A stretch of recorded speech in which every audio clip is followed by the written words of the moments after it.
Hi YouTube, this is Carmelita, 401 pound weight loss journey. Just coming at you with video number 2.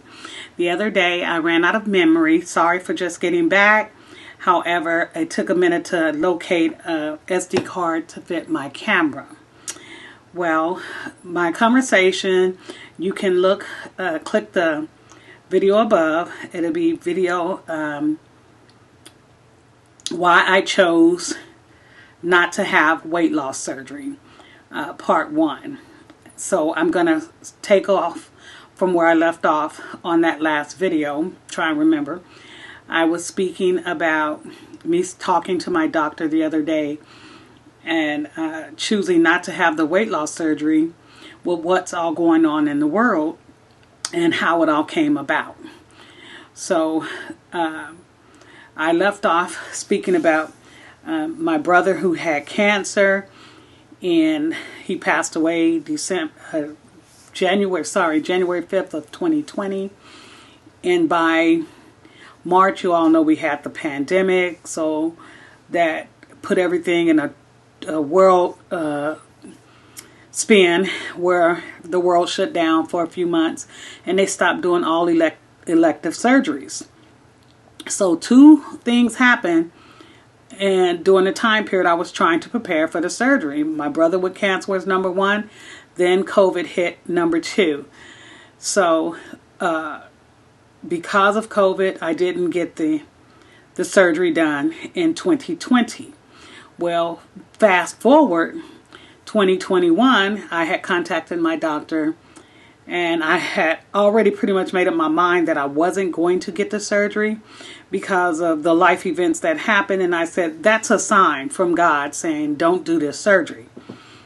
But then I'm in California. All of a sudden, they start saying in Southern California how the hospitals is letting the ambulance drivers know, do not bring any patients to the hospital that they think is not going to survive. So now they've started leaving whether or not a person live or die up to the ambulance driver, depending on the severity of their condition. I'm not a medical doctor. I'm not claiming to be one. I'm just going on what I've seen on the news. So that was kind of scary in itself. And I got to thinking about, hey, if I get this surgery and something goes wrong, or I get the coronavirus and something goes wrong and I need to be put on a machine, ventilator or something, will I get put on one?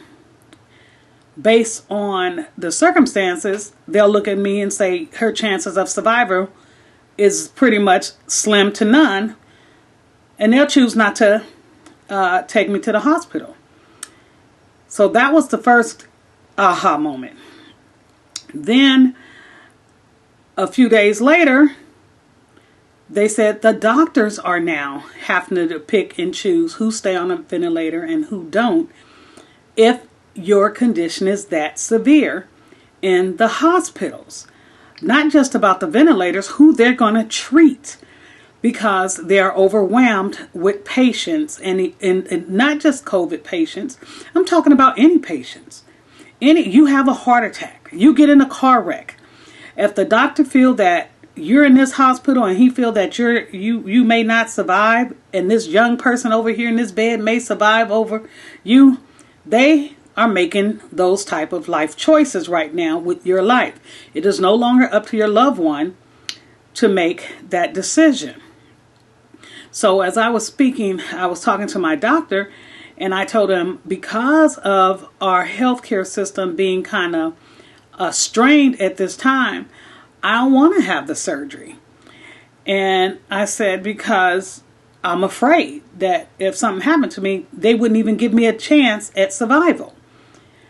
And he said he agreed with me that I can with putting it off until later, but to work on my weight loss, continue to work on losing weight.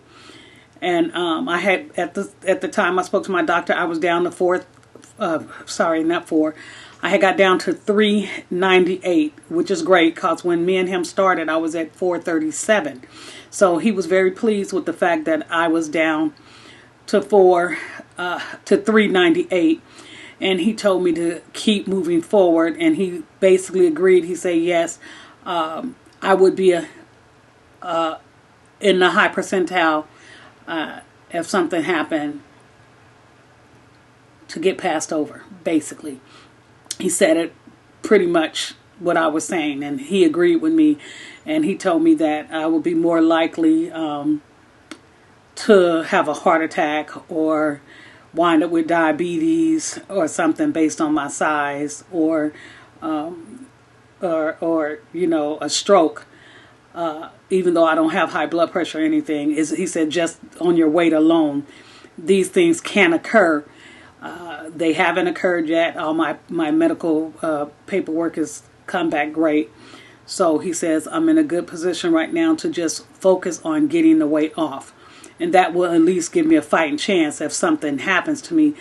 And also with the sleep apnea, he said that something could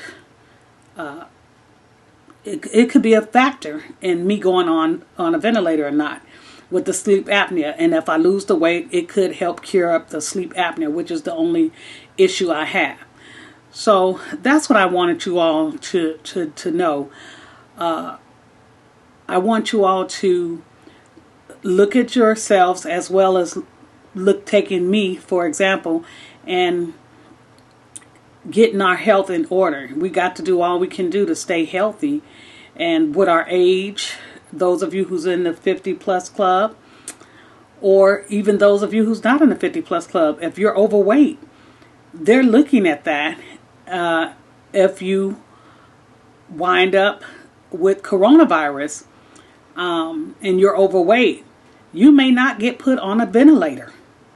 So just think about that, and let's all get healthy together. It's scary.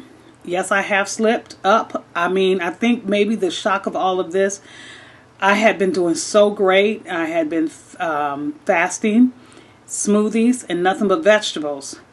But after talking to my doctor, I don't know what happened. I ate meat and some lumpia and cake. I don't know. I think it's stress. It's the fear. But I can't let that mess me up. I gotta stay focused and get back on eating healthy. And I'm trying to go whole food, plant-based all the way now, especially knowing that what's going on. At least 99% whole food, plant-based.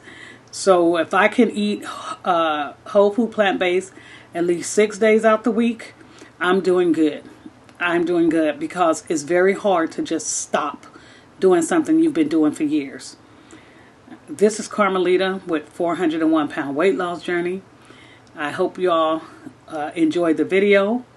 Please like, share, and subscribe to my channel, and hit that little bell button at the top so you can be notified of any time I upload a new video.